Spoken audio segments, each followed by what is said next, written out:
தானியேல் புஸ்தகம் 12ஆம் அதிகாரம் 4வது வசனத்தில் ஆண்டவர் தானியேலுக்கு அநேக காரியங்களை வெளிப்படுத்துகிறார். வெளிப்படுத்தி விட்டு எல்லாவற்றையும் அவனிடத்தில் சொல்லிவிட்டு கடைசியாக தானியேலை பார்த்து ஆண்டவர் சொல்லுகிறார், இந்த புஸ்தகத்தில் உள்ள வார்த்தைகளை முத்திரை போடு, அப்பொழுது புதைபொருளாக வைத்து முஸ்திரை போடு, அப்பொழுது அநேகர் இங்கும் அங்கும் ஓடி ஆராய்வார்கள், அறிவும் பெருகி போகும் என்றார். இந்த வசனத்தின்படி ஆண்டவர் தானியேலுக்கு அநேக காரியங்களை வெளிப்படுத்துகிறது நாம் பார்க்கிறோம். ஆனால் இந்த தானியேல் புஸ்தகத்தை நீங்கள் படிக்க விரும்புகிறவர்கள் அல்லது அதை தியானிக்க விரும்புகிறவர்கள் இதை நீங்கள் 2 பகுதியாக பிரித்து படிக்கணும். படிக்கும் பொழுது முதல் 6 அதிகாரத்தை நீங்கள் தானியேலுடையதான வாழ்க்கையில் நடந்ததான சம்பவங்கள், 1ஆம் அதிகாரம் முதல் 6வது அதிகாரம் வரைக்கும் தானியேல் வாழ்க்கையில் நடந்த சம்பவங்கள், அதை ஒட்டி நடந்ததான ஊழியங்கள் எல்லாம் இருக்கும். 7ஆம் அதிகாரத்திலிருந்து 12ஆம் அதிகாரம் வரைக்கும் தானியேலுக்கு தனிப்பட்ட முறையிலே கர்த்தர் தந்த தரிசனமும் வெளிப்பாடுகளும் இருக்கும். முதல் அதிகாரத்தில் நீங்கள் பார்க்கும் பொழுது தானியேல் அங்கே கொண்டு வரப்படுகிறார். அந்த இடத்துல ராஜாவுடைய போஜனத்தினால் தீட்டுப்பட மாட்டேன் என்று சொல்லுகிறார். அப்படிப்பட்ட காரியங்களை நாம் பார்க்கிறோம். 2ஆம் அதிகாரத்தில் நேபுகாத்நேச்சாருடைய சொப்பனம், அதற்கு ஒரு விளக்கத்தை கொடுக்கிறார். 3ஆம் அதிகாரத்தில் ஒரு சிலை செய்யப்படுகிறது. ஷாத்ராக், மேஷாக், ஆபேத்நேகோ வணங்க மறுக்கிறார்கள். அதனால் ஏற்படக்கூடியதான ஒரு எழுப்புதலை அங்கே பார்க்கிறோம். 4ஆம் அதிகாரத்தில் நேபுகாத்நேச்சார் காணுகிற இன்னொரு சொப்பனம், அதற்கு தானியேல் விளக்கம் கொடுக்கிறார். 5ஆம் அதிகாரத்தில் பெல்ஷாத்சாரை குறித்து சொல்லப்படுகிறது, அங்கே அவனுக்கு ஒரு விளக்கத்தை கொடுக்கிறார். 6ஆம் அதிகாரத்தில் சிங்கக்கபிலே தானியேலை கொண்டு போய் விடுகிறதான அந்த சம்பவம் இருக்கிறது. இது அதோடு கூட தானியேலுடையதான வாழ்க்கையில் நடந்த சம்பவங்கள் முடிவுக்கு வருகிறது. ஆண்டவர் 6ஆம் அதிகாரத்தை எப்படி முடிக்கிறார்னா, தரிவின் காலத்திலும் கோரேசின் நாட்களும் பெர்ஷியா காலத்திலும் அவனுடைய ராஜ்யம், அவனுடைய காரியம் எப்படி இருந்தது, ஜெயமாய் இருந்தது அப்படின்னு முடிச்சிட்டார். இப்போ 7ஆம் அதிகாரத்துல இருந்து தனிப்பட்ட முறையில் அவருக்கு என்னென்ன காரியங்கள் எல்லாம் வெளிப்படுத்தப்பட்டது அப்படிங்கிறது, அது முன்னுக்கு பின் இருக்கும். பார்த்தீங்கன்னா 7ஆம் அதிகாரத்தில் உள்ளதுக்கும் 8ஆம் அதிகாரத்துக்கும் முன்னுக்கு பின் இருக்கும். ஆனால் அது எல்லாமே அவருக்கு தரிசனத்தின் வழியாக வரிசைக்கிரமமாக இருக்கும். 7ஆம் அதிகாரத்திலும் 4 மிருகங்களை குறித்து பார்க்க முடியும். 8ஆம் அதிகாரத்தில் 2 ஆட்டுக்கடாக்களை குறித்து பார்க்க முடியும். 9ஆம் அதிகாரத்தில் 70 வாரக்கணக்கை பார்க்க முடியும். 10ஆம் அதிகாரத்தில் அவர் கொடுக்கப்படுகிறதான ஜெபத்துக்கான பதிலை கொடுத்து நாம் பார்க்க முடியும். இப்படி ஆண்டவர் 11ஆம் அதிகாரத்தில் வடதேச ராஜா தென்திசை ராஜாவை குறித்து பேசுகிறார். 12ஆம் அதிகாரத்தில் முடிவுரை பேசுகிறார். இது எல்லாத்தையும் வெளிப்படுத்தி விட்டு ஆண்டவர் என்ன சொல்றாரு, இவைகளை நீ என்ன செய்ய, முத்திரை போடு அப்படிங்கிறார். அதோட அர்த்தம் என்ன அப்படின்னு கேட்டீங்கன்னா, இந்த காரியங்கள் முடிவு காலத்துக்கு உரியதாக இருக்கிறது. சில காரியங்கள் அந்த காலத்துக்கு உரியதாக இருக்கும். அந்த காலத்துக்கு உரிய காரியத்தை அப்பொழுதே ஆண்டவர் வெளிப்படுத்தி கொடுக்கிறார். உதாரணமா நேபுகாத்நேச்சாரை பத்தி சொல்லுவாரு, அது அங்கேயே இருக்கும், வெளிப்படுத்தி கொடுத்துருவாரு. அடுத்து வரக்கூடியதான மேதிய பெர்ஷியா சாம்ராஜ்யத்தை பத்தி சொல்லியிருப்பாரு, அதை தானியேல் கண்கூடாக பார்ப்பார், நடக்கிற சம்பவங்கள்லாம் பார்ப்பார். ஆனா அதுக்கு பின்னாடி வரக்கூடிய கிரேக்க சாம்ராஜ்யத்தை குறித்தோ ரோம சாம்ராஜ்யத்தை குறித்தோ அவர் பார்க்க மாட்டார். அது வெறும் தீர்க்க தரிசனமாய் மட்டும் இருக்கும். இப்படி ஆண்டவர் சொல்லுகிறார். இதுல கடைசி காலத்துக்கு என்று தனியாக கொஞ்சம் காரியங்கள் இருக்கிறது. அதை ஒரு புஸ்தகமாக எழுதி முத்திரை போட சொல்லுகிறார். பட் இன்னைக்கு நம்ம அதை பத்தி பார்க்க போகிறது இல்லை. முத்திரைகளை பத்தியோ அதோட புஸ்தகத்தை குறித்து நாம் பார்க்க போகிறது இல்லை. கர்த்தருக்கு சித்தமானால் நாளை மறுநாள் அதை குறித்து நாம் பார்க்கலாம். இன்னைக்கு நம்ம என்ன பார்க்க போகிறோம்னா, அதுல பர்டிகுலராக இந்த புஸ்தகத்தை படிக்கிற காலகட்டம் எப்படி இருக்கும் என்று ஆண்டவர் சொல்லுகிறார். அங்கே வசனம் சொல்லுது, இந்த புஸ்தகத்தை முத்திரை போடு, அப்பொழுது அநேகர் இங்கும் அங்கும் ஓடி ஆராய்வார்கள், அறிவும் பெருகி போகும் என்றார். அநேகர் இங்கும் அங்கும் ஓடி ஆராய்வார்கள், அறிவும் பெருகி போகும். இது கடைசி காலத்துக்குரிய மிக முக்கியமான அடையாளங்களில் ஒன்று. இயேசு கிறிஸ்து நிறைய அடையாளங்களை நமக்கு சொல்லுகிறார் என்று சொல்லி பார்க்கிறோம். இதுல ஒரு அடையாளம் கொடுக்கப்படுகிறது. என்ன அப்படின்னு கேட்டீங்கன்னா, கடைசி காலத்துக்குரிய அடையாளம் என்ன அப்படின்னா, அநேகர் இங்கும் அங்கும் ஓடி ஆராய்வார்கள் அப்படின்னு. முதலாவதாக ஆராய்ச்சியை குறித்தும் அதில் சொல்லப்படுகிறதான காரியங்களை குறித்து நாம் பார்க்கிறோம். அநேகர் இங்கும் அங்கும் ஓடி ஆராய்வார்கள். அப்ப இந்த ஆராய்ச்சி என்பது ஏதோ கடைசி காலத்துல நடக்க வேண்டிய ஒரு விஷயமா அப்படின்னு சொல்லி கேட்டீங்கன்னு சொன்னா, கடைசி காலத்து விஷயம் அல்ல. 2000 வருஷத்துக்கு முன்னாடியே வானசாஸ்திரிகள் என்ன செய்யறாங்க, கிழக்குல இருந்து யூதருக்கு ராஜாவாய் பிறந்திருக்கிறவர் எங்கேன்றதை எதை வச்சு கண்டுபிடிச்சாங்க, ஒரு நட்சத்திரத்தை வச்சு கண்டுபிடிக்கிறாங்க. நட்சத்திரத்தை வச்சு கண்டுபிடிச்சு, இந்த நட்சத்திரம் இந்த இடத்துல வந்தா யூதருக்கு ராஜாவை பிறந்திருப்பாரு அப்படின்னு சொல்லி அவர்கள் அப்பவே என்ன செய்யறாங்க, ஆராய்ச்சியை தொடங்கிட்டாங்க. அதுக்கு முன்னாடியும் ஆராய்ச்சி இருக்கு. ஏறக்குறைய இயேசு கிறிஸ்து பிறப்பதற்கு 500 வருஷத்துக்கு முன்னாடியே ஹேண்ட் டைனாசிட்டியில நிறைய ஆராய்ச்சிகளோட குறிப்புகள் எல்லாமே இருக்கு. ஸோ அப்போ அங்கும் இங்கும் ஓடி ஆராய்வார்கள் அப்படிங்கிறதான இந்த தீர்க்க தரிசனத்தினுடையதான காரியம் எப்படி இருக்கும் அப்படின்னா, பொதுவா எனக்கு ஒரு வேத பண்டிதர் சொல்லி கொடுத்தாரு. என்ன சொல்லி கொடுத்தாருன்னா, பூமி அதிர்ச்சி அப்படின்னு ஆண்டவர் ஒரு அடையாளத்தை சொல்றாருன்னா, பூமி அதிர்ச்சி எல்லா காலத்திலும் இருக்கும்.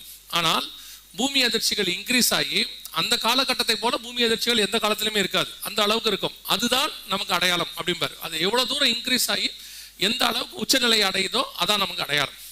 அதே மாதிரி தான் இந்த ஆராய்ச்சியினுடைய அளவை நீங்க பாத்தீங்கன்னா அப்படியே வரிசை கிரமமா இருக்கும். கொஞ்சம் கொஞ்சமா ஆராய்ச்சி நடந்துகிட்டே இருந்துச்சு. எல்லா காலகட்டத்திலும் ஆராய்ச்சி இருக்கு. மனுஷனை முதல்ல எப்போ ஆரம்பிச்சானோ அப்போயே ஆராய்ச்சி தொடங்கிட்டான். அடுத்து நம்ம சமைக்கிறதுக்கு என்ன பண்ணலாம், நெருப்பு என்ன பண்ணலாம், இப்படிலாம் ஆராய்ச்சியை தொடங்கிட்டான். ஆனால் இப்போ இருக்கு பாருங்களேன், இந்த கடைசி ஒரு 100-120 வருஷம் குறிப்பாக சொல்லணும்னா நான் வந்து எப்படி வச்சுப்பேன்னா, எனக்கு வச்சுப்பேன் அந்த அடையாளத்தை எப்படின்னா, தாமஸ் ஆல்வா எடிசனுக்கு பிறகு அவர் தான் அந்த கரண்ட் கண்டுபிடிச்சாரு, லைட் கண்டுபிடிச்சாருலாம் சொல்லுவாங்கல்ல, அவருக்கு பிறகு அதுக்கப்புறம் நீங்கள் ஆராய்ச்சியோடையதான அளவை பார்த்தீங்கன்னா பயங்கர ஸ்பீட். எந்த அளவுக்கு உச்சத்துக்கு போகுதுன்னா, இந்த இப்போ ரீசெண்டாக ஒரு குறிப்பு படித்தேன், இந்த ஒரு காலகட்டத்தில் மனுஷன் வந்து 12 மாதத்துக்கு ஒரு தடவை தன்னை அப்டேட் பண்ணி கொடுக்குறானா. ஒரு காலத்தில் 25 வருஷத்துக்கு ஒரு தடவை தான் அப்டேட் ஆகுமா மனித இனம் வந்து, அடுத்தடுத்து அப்டேட் ஆகிறது 25 இயர்ஸ்க்கு ஒன்ஸ். இப்போ பார்த்தீங்கன்னு சொன்னால் 12லேருந்து 16 மாதத்துக்குள்ள அப்டேட் ஆகிட்டே இருக்கான, அடுத்த காரியங்கள் போயிட்டே இருக்குதாம். அந்த அளவுக்கு ஆராய்ச்சியினுடைய உச்சம் அதிகமாகி போய்கிட்டு இருக்கு. ரெண்டாவது, அறிவு பெருகி போகும். இதை பற்றி நம்ம சொல்ல வேண்டிய அவசியமே கிடையாது. அறிவு பெருக்கத்தினுடைய உச்சம் எந்த அளவுக்கு இருக்குது அப்படின்னு சொல்லி பார்த்தீங்கன்னா, எனக்கு எங்கள் அம்மா சொன்னது ஞாபகத்தில் இருக்கு. அவங்க முதல்ல போய் ஸ்கூலில் உட்காந்து ஆனா ஆவானா ஏபிசிடி எழுதுனது வந்து 6 வயசுலன்னு சொன்னாங்க. அவங்களாம் ஃபஸ்ட்டு போகும்போது அந்த ஜென்ரேஷனில் நம்மளையெல்லாம் கொண்டு போயிட்டு 3-3.5 வயசில் விட்டாங்க கிண்டர் கார்டனில். இப்போல்லாம் பிள்ளைக்கு கையில் கொடுக்கும் போதே, ஸ்கூலில் கொண்டு போய் விடும்போதே அதுக்கு ஒரு 2 புக்கு படித்து முடிச்சுட்டு தான் போகுது இல்லையா? போகும்போது அப்படி தான் போகுது. இப்போ அன்னைக்கு ஒரு இதில் பார்த்தேன், அந்த அம்மா ப்ரெக்னெண்ட்டாக இருக்கிறாங்க, ஸ்பீக்கர் இங்கே வச்சுருக்கிறாங்க, ஒரு ஹெட்ஃபோன் ஒன்று இப்படி வச்சுருக்காங்க. என்னன்னு கேட்டால், வயிற்றில் உள்ள பிள்ளைகளுக்கு இப்போவே போதிக்கிறாங்க, எல்லாம் சொல்லி கொடுக்குறாங்களாமா. அந்த அளவுக்கு என்ன இருக்குது, அறிவு பெருக்கம் உச்சத்துக்கு போயிட்டு இருக்குது. இது எங்கே போய் முடியும்னே தெரியாது, வெரி ஒஸ்ட் கண்டிஷனில் போகுது. அறிவு பெருக்கம் எப்பவுமே, ஞானம் என்ன செய்யுமா கடைசி காலத்தில், அறிவு பெருக்கம் என்னத்தை கொண்டு வரும், நோய் பெருக்கம் அப்படின்னு இருக்கு. இப்போ அதுதான் நடந்துட்டு இருக்கு. நம்ம கண் கூட நீங்கள் நல்லா கவனிச்சு பாருங்க, அதிகமாக படிக்கிறவங்க ஸ்ட்ரெஸ்ல இருக்காங்க. இப்போ பிள்ளைகள் வந்து இப்போ ஸ்கூலுக்கு யாருமே இன்ட்ரெஸ்டாலாம் போல, பிள்ளைகள்லாம் எப்படி போகிறாங்க, ஒரு ஸ்ட்ரெஸ்ஸோட போகிறான். அது அவனை ஏதாவது ஒன்று இவங்க ஆக்குறாங்க, இல்லை அவன் ஆயிடுறான், ஏதோ ஒன்று ஆகுது. இப்போ எங்கே போய் உட்காந்தாலும் பிள்ளைகள் வந்து இந்த ஞானம் அறிவு அப்படிங்கிற கான்செப்டை வச்சுக்கிட்டு அந்த பிள்ளைகளை உயிரை வாங்கி தொலைகிறாங்க. பாவமாக இருக்குது பிள்ளைகளை பார்த்தா. ஆனால் இப்போ எனக்கு சந்தோஷமா இருக்குது, நல்ல வேளை நம்ம படித்து முடிச்சிட்டோம். அப்பயே இப்பெல்லாம் என்னெல்லாம் படிக்க சொன்னாங்கன்னா தாங்கவே தாங்காது, நான்லாம் ஓடிடுவேன், விட்டு ஓடிடுவேன். அந்த அளவுக்கு ஸ்ட்ரெஸ்ஸு. அதில் எனக்கு இவங்க சொல்கிற வார்த்தை ஒன்று தான் என்னால் இன்ன வரைக்கும் ஏற்றுக்கவே முடியல. என்ன சொல்கிறாங்கன்னா, நான் தான் படிக்கல, நீயாவது படிக்கல. அதுக்கு நீங்கள் தானே படிச்சிருக்கணும். நீங்கள் ஈஸியாக படிக்காமல் இருந்துட்டு இப்போ நம்மள மேலே என்ன பண்ணுறது, ஸ்ட்ரெஸ்ஸை கொண்டு போய் பையன் மேலே போடுறது. நான் தான் படிக்கல, நீயாவது படி, நீங்களும் படிக்கல நானும் படிக்கல, அப்படி வச்சுப்போம்.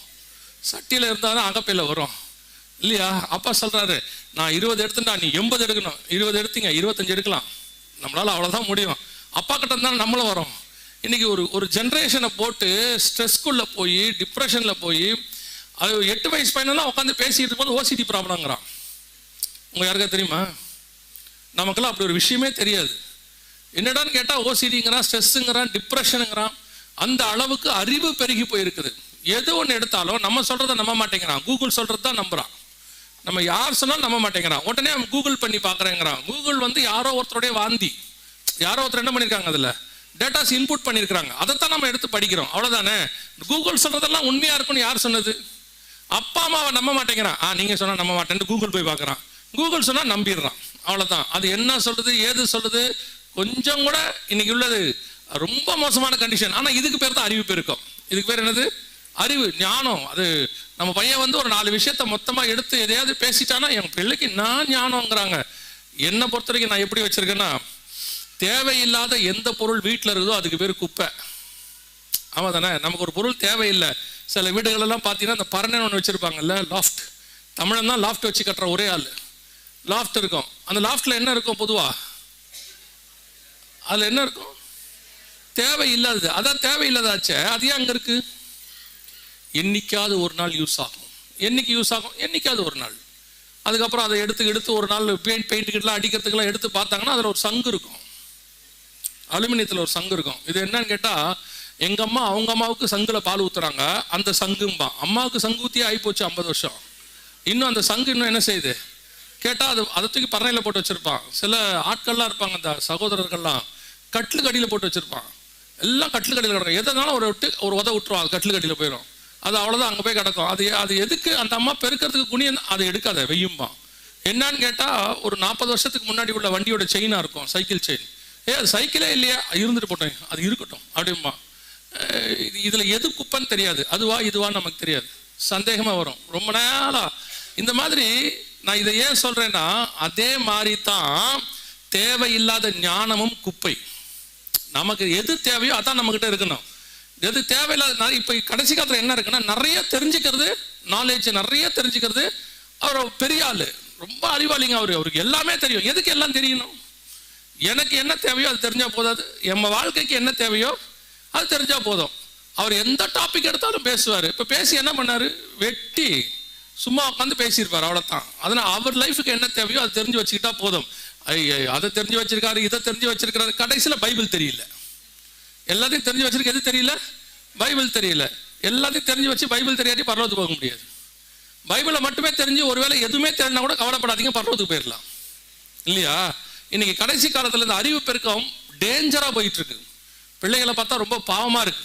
ஆனா இப்ப பைபிள் ஒரு அறிவு பெருக்கத்தை சொல்லுது.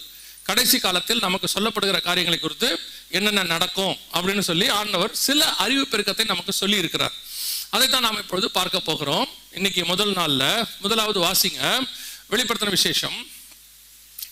விசேஷம் 9ஆம் அதிகாரம் 4வது வசனத்தை வாசிங்க.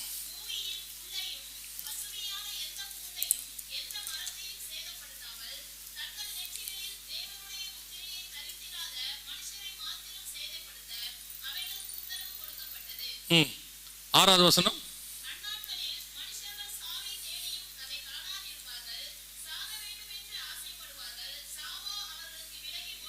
இந்த வசனத்தை கவனிச்சு பாருங்க. இந்த வசனம் சொல்லுது, அந்நாட்களில் மனுஷர்கள் சாக வேண்டும் என்று ஆசைப்படுவார்கள், சாவோ அவர்களுக்கு விலகி. வித்தியாசமான வசனம் பாருங்க. இந்த வசனம் எப்படி இருக்கும்? வித்தியாசமான வசனம். அந்நாட்களில் மனுஷர்கள் சாக வேண்டும் என்று ஆசைப்படுவார். எந்த காலத்திலேயாவது மனுஷன் சாக ஆசைப்படுவானா? எந்த காலத்திலேயாவது மனுஷன் சாக ஆசைப்படுவானா? அது எத்தனை வயசானாலும் சாகிறதுக்கு ஆசை வருமா? வராது. ஏதாவது ஒரு 70-80 வயசு ஆனாலும் அப்படியே காப்பாத்திரணும் தான் நினைக்கிறாங்க அவங்க. இல்லை, அவங்க காதில் போய் கேட்டால் என்ன சொல்லுவாங்க? 80 ஆகிப்போச்சு, நீங்கள் ஆக்சுவலி பைபிள் கணக்கை தாண்டிட்டீங்க, போயிட்டு வரீங்களான்னு என்ன சொல்லுவாங்க? இத்தனை வருஷம் உன்னை வச்சு காப்பாற்றினதுக்கு என்ன பண்ணு?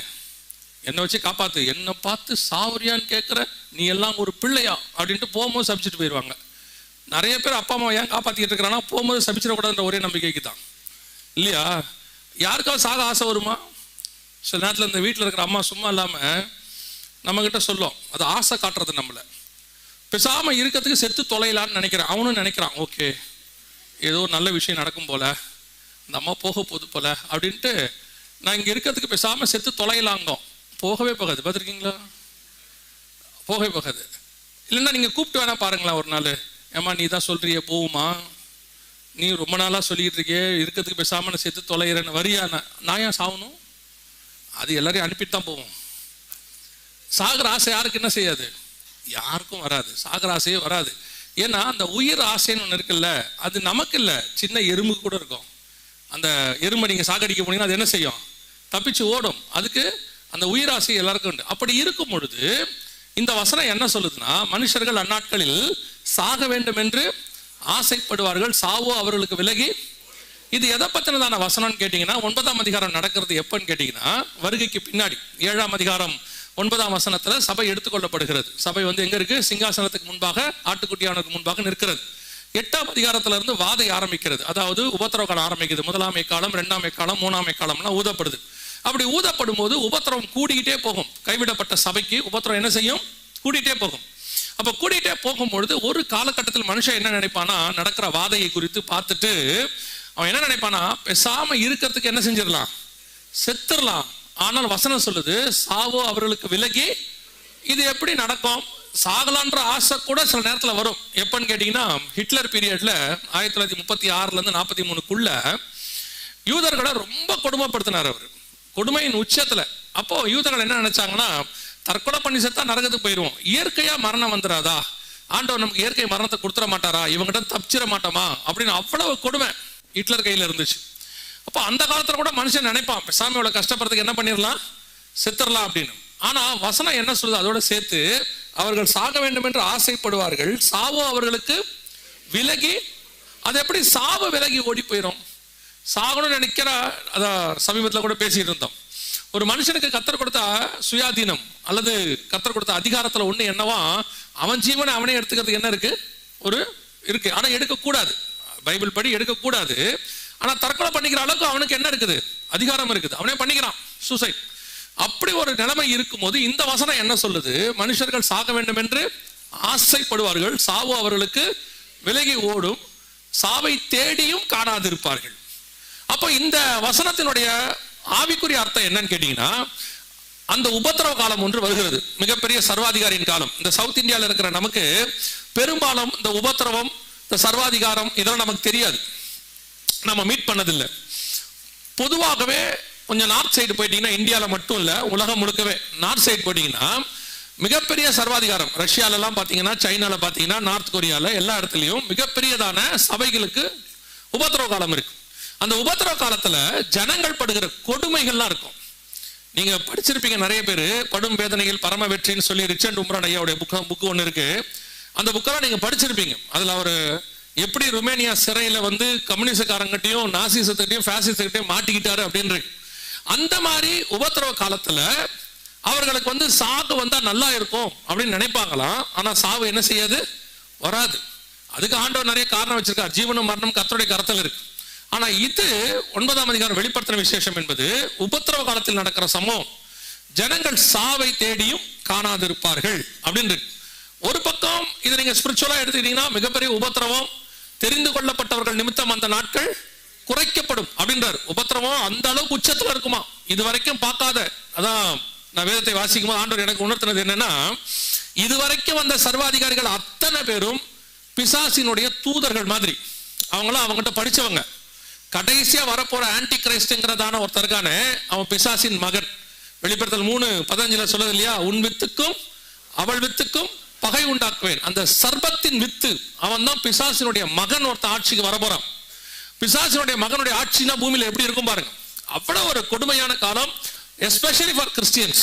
அப்படி வருமா அப்படின்னா, அதுக்கு தான் சொன்னேன், நீங்க நார்த் இந்தியா பக்கம் போய் பார்க்கணும். அப்படி வருமானு கேட்டீங்கன்னா, அங்க நம்ம மிஷனரிகள்லாம் இருக்கிறாங்க. அங்க அவங்க சொல்லும் போது பாத்தீங்கன்னு சொன்னா, டெய்லி ஜீவனுக்கு பணயம், டெய்லி ஜீவனுக்கு பணயம். நாங்க அன்னைக்கு உட்காந்து ஒருத்தரோட போன்ல பேசிட்டு இருக்கோம். அவர் சொல்றாரு, ஆல்மோஸ்ட் கத்தி கழுத்துக்கு வந்துருச்சான். அந்த லாஸ்ட் மினிட்ல போலீஸ் வந்திருக்கிறாங்க. அவரையும் அவர் மனைவியும் வெட்டுறதுக்கு கத்தி ஓங்கிட்டாங்களாம். லாஸ்ட் மினிட்ல போலீஸ் வந்திருக்காங்க. அந்த மாதிரி இன்னைக்கும் நீங்க போனீங்கன்னா உபத்திரவம் இருக்கு. அப்படிப்பட்ட உபத்திரவத்திலே இதுவரைக்கும் பார்க்காத மனுஷர்கள் இருவதையும் கண்டிராத காலம் ஒன்று வருகிறது. ஒருவரும் தப்பி போகாத காலம் ஒன்று.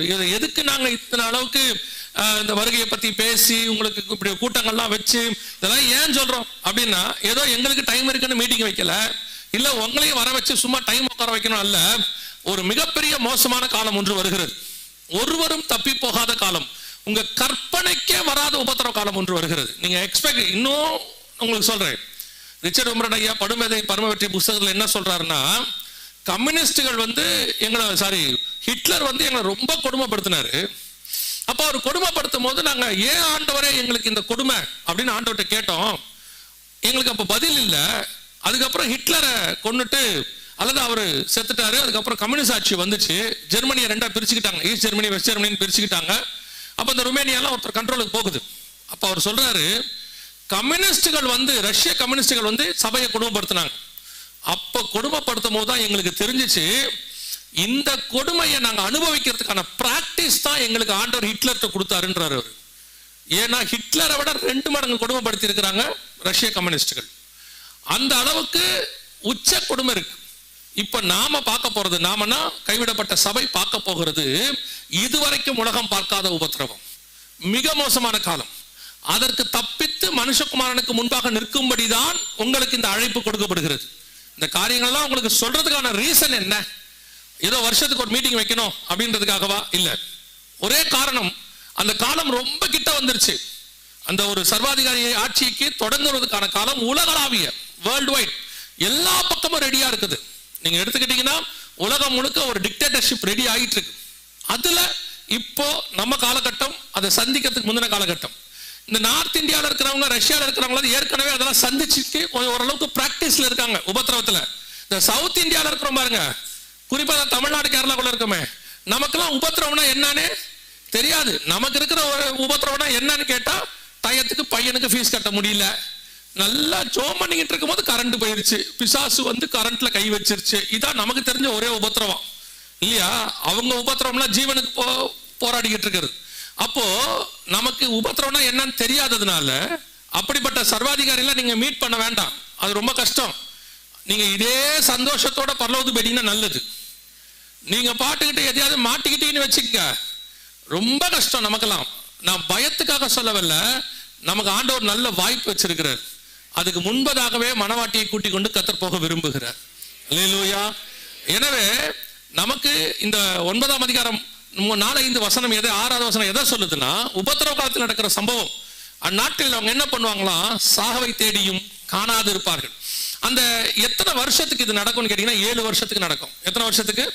உபத்திரவ காலம் 7 வருஷம். நம்ம தானியேல் புஸ்தகம் 9:27 வாசிக்கிறோம் இல்லையா, அவர் 1 வாரம் அளவும் அப்படின்னு. அந்த 7 days 7 years கணக்கு. அந்த உபத்திரவம் 7 வருஷம். அந்த 7 வருஷத்துல நடக்கிற சம்பவத்தை தான் இங்க சொல்றாங்க. அந்த 7 வருஷத்தில் அவர்கள் சாவை தேடியும் காணாதிருப்பார்கள். சாக வேண்டும் என்று ஆசைப்படுவார்கள், சாவோ விலகி ஓடி போகும். அது எப்படி சாத்தியம்? சாவை தள்ளி போட முடியுமா அப்படின்னா, இப்ப ரீசன்ட் டேஸ்ல நான் பார்த்த ஒரு சில காரியங்கள் கொஞ்சம் ஆல்மோஸ்ட் அவங்க ஜீவன் போயிடுச்சுனாலும் இந்த ஹாஸ்பிட்டல்ல வெண்டிலேட்டர்ல வச்சு அவங்க என்ன பண்றாங்க, ஜீவன் இருக்கிற மாதிரியே என்ன பண்றாங்க, காப்பாத்த இருக்கு. அந்த உயிரை இழுத்து பிடிச்சிக்கிட்டே இருக்கிறாங்க. மற்றபடி எந்த அசைவும் இல்லை. ஆனா என்ன இருக்குது, மூச்சு மட்டும் வந்துகிட்டே இருக்குது. அந்த அவங்களுக்கு மரணம் வரல. அவங்க வெண்டிலேஷன் எடுத்துட்டாங்கன்னா என்ன ஆயிடுது, செத்து மரணத்தை தழுவிடுறாங்க. அப்போ அந்த ஜீவன் அவங்க மூச்சு விழுக்கிறதுக்கு இந்த ஆக்சிஜனை கொடுத்து ஆர்டிபிஷியலா அவங்கள மூச்சு இழுக்க வைக்கிறாங்க. அப்ப ஜீவனை விட வைக்கிறதுக்கும் இழுத்து பிடிக்கிறதுக்கும் மனுஷன் இப்ப என்ன ட்ரை பண்றான், ட்ரை பண்ணிக்கிட்டே இருக்கிறான்.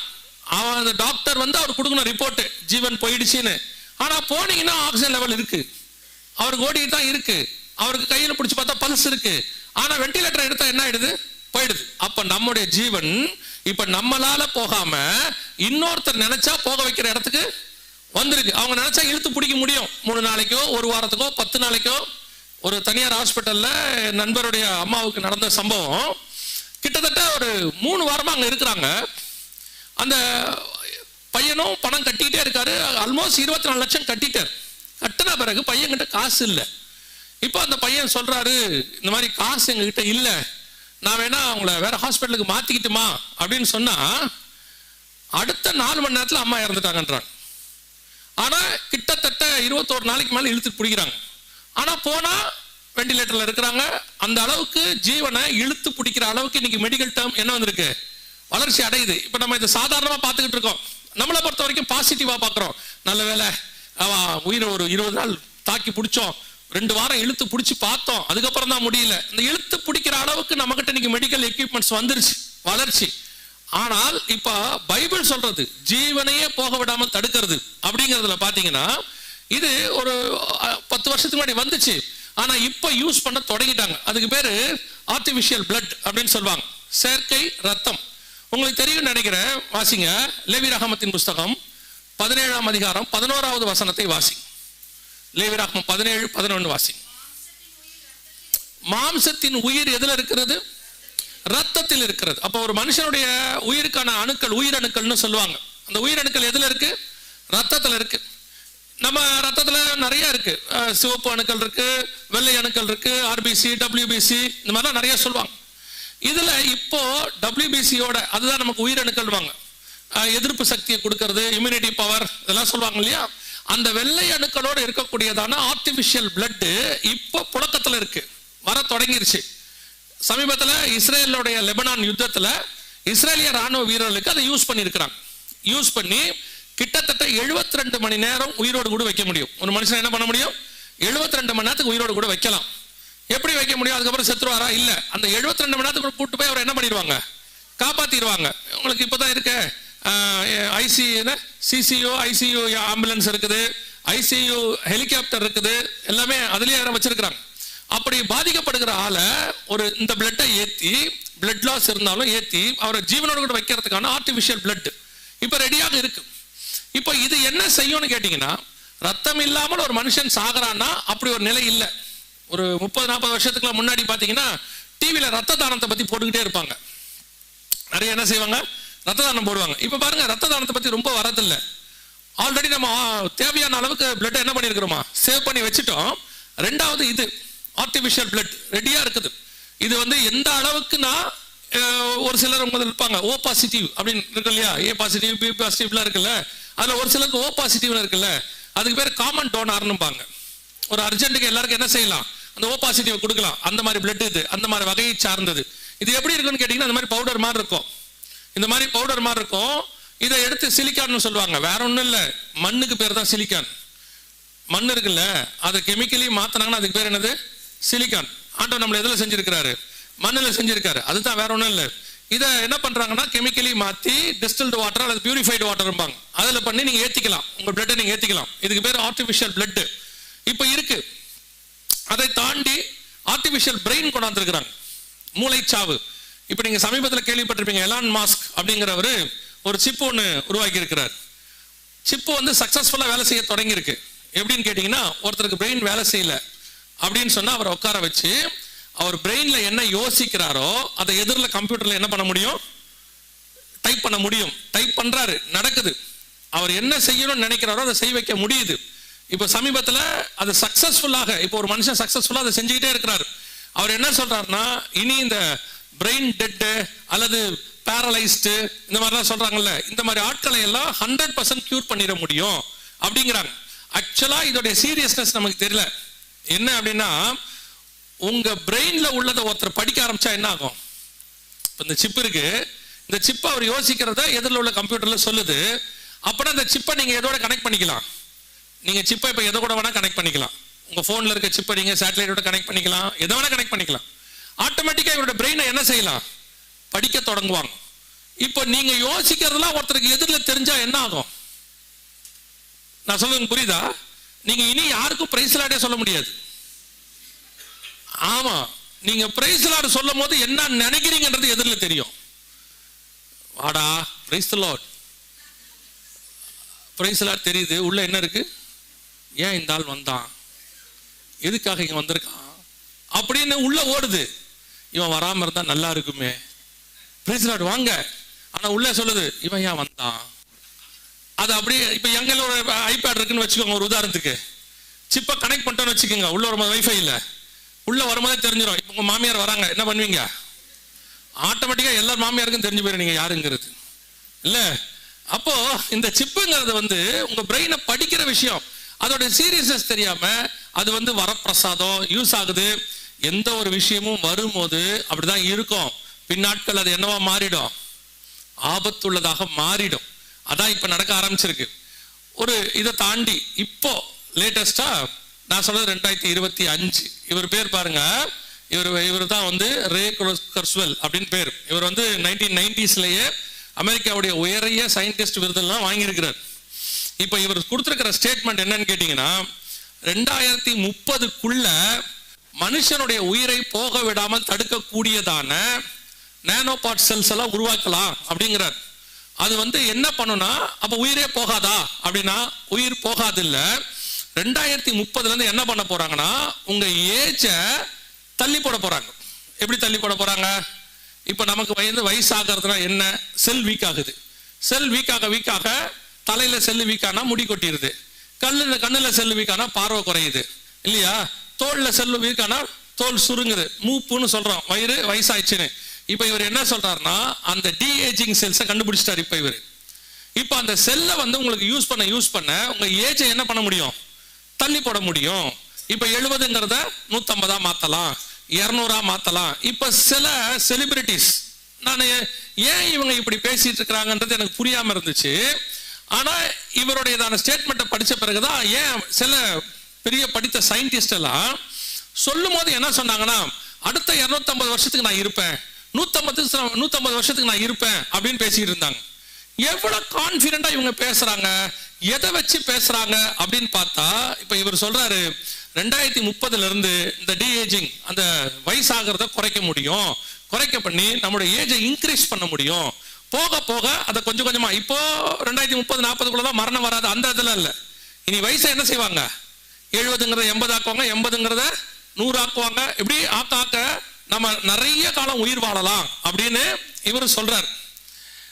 ஆனா இதுக்கு ஒருத்த கேள்வி கேட்டிருக்கான், அவன் என் கூட சேர்ந்தவன், அவன் ஒரு கேள்வி கேட்டிருக்கான், அவ்வளவு நாள் இருந்து என்ன பண்ண போறோம்னு கேட்டிருக்கான். நியாயமான கேள்விதான். நானும் அந்த கன்ஃபார்ம் அந்த கேள்வியை கேட்டிருப்பேன். அதில் ஒருத்தர் கேட்டிருக்காரு, சரி இவ்வளோ சொல்றீங்களே, நாங்கள் இவ்வளோ நாள் இருந்து என்ன பண்ண போறோம் அப்படின்னு கேட்டிருக்கிறார். அது நியாயம்தான். ஸோ கவனிச்சுக்கொள்ளுங்க, மனுஷனுடைய மரணத்தை தள்ளி போடுகிற விஷயம் என்ன ஆகுது? கொஞ்சம் கொஞ்சமாக. இனி உங்கள் ஜீவனை உங்க இஷ்டப்படி எடுக்க முடியாது. இப்போ நீங்களே விரும்புறீங்க, ஹாஸ்பிட்டலுக்கு போய் நான் உயிரோடு இருக்கணும், இன்னும் கொஞ்ச நாள் விரும்புறீங்கல்ல. ஒரு பீரியட்ல நீங்கள் வேண்டாம், உபத்திரவம், செத்தா நல்லா இருக்கும் நினைக்கினாலும் சாக முடியாது. அவர்களா உங்களுடைய ஜீவனை எடுக்கிற வரைக்கும், அந்த 7 வருஷத்துக்கு நான் சொல்றேன், இப்ப அதற்கான எல்லா காரியங்களும் ரெடியாக இருக்கிறது. இப்போ ஆண்டவர் சொன்ன 9ஆம் அதிகாரம் வெளிப்படுத்தின விசேஷம் 6வது வசனத்துல சொல்லப்பட்ட சாவை தேடியும் காணாதிருப்பார்கள், சாவோ அவர்களுக்கு விலகி ஓடி போகும் என்கிறது நம் கண்களுக்கு முன்பாக தெளிவா தெரிய ஆரம்பிச்சிருச்சு. இனி நீங்க ஹாஸ்பிட்டலுக்குள்ள போயிட்டீங்கன்னா ஆல்மோஸ்ட் உங்களை சாக விடாம நிறுத்துறதுக்கு எப்படியோ நடக்கிறீங்களோ நடக்கலையோ, பாக்குறீங்களோ பார்க்கலையோ, உயிரை மட்டும் என்ன பண்ணி வச்சிருப்பாங்க? பிடிச்சி வச்சிருப்பாங்க. அதற்கான எக்யூப்மெண்ட்ஸ் எல்லாம் இப்போ ரெடியாகவே இருக்கு. இது அதுக்கு அடுத்த லெவலுக்கு போகுது. இந்த நேரத்தில் நான் இன்னொரு உபதேசத்தையும் உங்களுக்கு சொல்றேன். இந்த இம்மார்டல்ன்றதுனால ஒரு உபதேசம் சொல்றேன். நம்ம ஆட்கள்ல கொஞ்சம் பேர் இருக்கிறாங்க இப்ப, சரியா? அவங்க என்ன சொல்லிட்டு இருக்கிறாங்கன்னா, நமக்கு மரணமே கிடையாது. என்ன கிடையாது? மரணமே கிடையாது. நம்மளாம் 1000 வருஷம் உயிரோடு இருப்போம், 800 வருஷம் உயிரோடு இருப்போம். ஏன்னா ஆண்டவர் சொல்லிட்டாரு, ஒருவன் என்னை விசுவாசித்தாலும் மரியான், மரித்தாலும் பிழைப்பான். ஆண்டவர் சொல்லியிருக்காரு. இந்த வசனத்துடைய அர்த்தத்தை அவங்க என்ன செய்யல? புரிஞ்சிக்காம இப்ப என்ன உபதேசம் போயிட்டு இருக்குன்னா, இது இன்னைக்கு உள்ள ஒரு பெரிய குரூப் இருக்கு, தமிழ்நாட்டிலயும் இருக்கு, உலகளாவியும் இருக்கு. குறிப்பா தமிழ்நாட்டில் கொஞ்சம் செலிபிரிட்டி மாதிரி இருக்கிற ஊழியக்காரங்களா என்ன பேசிட்டு இருக்காங்கன்னா, நான் 150 வருஷம் இருப்பேன், 200 வருஷம் இருப்பேன் அப்படின்னு. அவங்க பண்றது எல்லாமே பைபிளுக்கு அகைன்ஸ்ட் நல்லா தெரியுது. இந்த வார்த்தையுமே பைபிளுக்கு அகைன்ஸ்ட். ஏன்னு கேட்டீங்கன்னா, புதிய ஏற்பாட்டை பொறுத்த வரைக்கும் சீக்கிரம் பரலோகத்துக்கு போகிறது தான் பரலோகம் புதிய ஏற்பாடு விரும்புது. பவுல் சொல்லும் போது சொல்றாரு, நான் இருப்பது உங்களுக்கு பிரயோஜனமாக இருக்கும், நான் போகிறது எனக்கு சந்தோஷம், என்னை விட்டா நான் போயிருவேன் அப்படிங்கிறார். நீங்க நல்லா கவனிச்சு பாருங்க, புதிய ஏற்பாட்டுல மரணம் ஜெயமாய். சோ மரணத்தை பத்தி நம்ம கடந்து பரலோகத்துக்கு போறத சந்தோஷமா தான் நினைக்கிறோமே ஒழிய, இங்க இருக்கிறத விட போறது பெருசுன்னு சொல்லும் நியூ டெஸ்ட்மென்ட். நீங்க சரியா கர்த்தரை புரிஞ்சுக்கிட்டீங்க, நீங்க உண்மையா அந்த வசனத்துக்கு பின்னாடி வாழ தொடங்கிட்டீங்கன்னா இங்க வாழ உங்களுக்கு பிடிக்காது. ஒரு கடமைக்காக இருக்கிறோம், ஒரு வேலை இருக்கு, அதை முடிச்சிட்டோம், முடிச்ச உடனே என்ன பண்ணிடணும்? கிளம்பி பரலோகத்துக்கு போயிட்டே இருக்கணும். சில ஆட்கள்லாம் பாத்தீங்கன்னு சொன்னா போகவே போகாது, சுத்தி இருக்கிறவங்களாம் ஜோம் பண்ற வரைக்கும் போகாது. இப்ப வர அது எப்படி ஜோம் பண்ணுவாங்கன்னு கேட்டீங்கன்னா, நேரடியா சொன்ன பிரச்சனை வந்துடும். அதனால இப்போ ஒரு நல்ல வார்த்தை கத்து வச்சிருக்கான், தேவ சித்தம் நிறைவேறும்படி ஜோம் பண்ணுங்க. அவன் தேவ சித்திரம்னா அவங்கள போட்டு தள்ளுன்னு அர்த்தம். அவரோட தேவ சித்தத்துக்கு இன்னும் அர்த்தம் என்ன? ஒரு ஒரு ஒரு அம்மா என்னை கூப்பிட்டாங்க ஒரு தடவை, கூப்பிட்டு, பிரதர் எங்க வீட்டுக்கு ஜோம் பண்ண முடியுமான்னாங்க. எதுக்காகன்னு கேட்டேன். எங்க அம்மா ஒரு 3 வருஷமா பெட்லயே இருக்காங்க, போகவே இல்லை, யாரோ ஜோம் பண்ணி பார்த்தாங்க, நீங்க வர முடியுமான்னு கேட்டாங்க. எனக்கு என்னன்னா, போறது பிரச்சனை இல்லை, ஒருவேளை நான் போய் ஜோம் பண்ணி அவங்க போயிட்டாங்கன்னு வச்சுக்கோங்க, அதுக்கப்புறம் எனக்கு மீட்டிங் எப்படி புக் ஆகும் பாருங்க. பிரதரை கூப்பிடுங்க, அம்மா போயிடுவாங்க. என்ன இழுத்துட்டு இருக்கீங்களா? என்ன நீங்க பிரதரை கூப்பிட்டீங்கன்னா 2 நிமிஷத்துல ஜோம் பண்ணி அமுச்சு வச்சிருக்கீங்க. இப்ப நம்மள எப்படி ஆக்கிடுவான்? அவ்வளவுதான், தேவ சித்தம் நிறைவேறுகிற ஊழியக்காரன் போட்டோவே போட்டுருவான். எதுக்கு சொல்றேன்? இன்னைக்கு அந்த புதிய ஏற்பாட்டை பொறுத்த வரைக்கும் உங்களுக்கு எனக்கும் அடுத்தவன் போன்ற வரைக்கும் வெயிட் பண்ணக்கூடாது. கர்த்தர் எப்போ வாங்குறாரோ புறப்பட்டு போயிட்டே இருக்கணும். அதுதான் நியூ டெஸ்ட்மென்ட் நமக்கு ஆண்டவர் வச்சிருக்கிறது. இப்ப இங்கேயும் ஒரு உபதேசம் வந்திருக்கு, 150 வருஷம் உயிரோட இருக்க போறேன், 200 வருஷம் உயிரோட இருக்க போறேன் அப்படின்னு. நீ 20 வருஷம் இருக்கிறதே உயிரை வாங்குறோம். இதெல்லாம் 150 வரைக்கும் இருந்துச்சுன்னா என்ன ஆகும் யோசிச்சு பாருங்க. அதனால நல்லா கவனிச்சு கொள்ளுங்க, கடைசி காலத்தின் அறிவு பெருக்கத்தினுடைய ஒரு அடையாளம் என்னன்னா, சாவை தேடியும் அவர்கள் என்ன செய்வாங்க? காணாதிருப்பார்கள், சாக வேண்டும் என்று ஆசைப்படுவார்கள், சாவோ அவர்களுக்கு விலகி. இப்ப அந்த காலகட்டம் வந்துருச்சு, ஆண்டவர் சொன்ன காலகட்டம் வந்துருச்சு. ஆனா நான் ஒன்று சொல்லுகிறேன், வேதத்தினுடைய வசனத்தை வச்சு சொல்றேன், எவ்வளவு இவங்க கண்டுபிடிச்சாலும் கர்த்தர் சொன்னதை தாண்டி இவங்களால ஒண்ணுமே செய்ய முடியாது. வேத வசனம் என்ன சொல்லுதோ அதுதான். இவன் மனுஷன் போராடி பார்ப்பான், அதுக்கு விரோதமா செய்யறதுக்கு என்ன செய்வான்? போராடி பார்ப்பான். முடிவு என்னமோ மூக்க உடைச்சிட்டு தான் நிப்பானுங்க, கடைசியா நிப்பாங்க.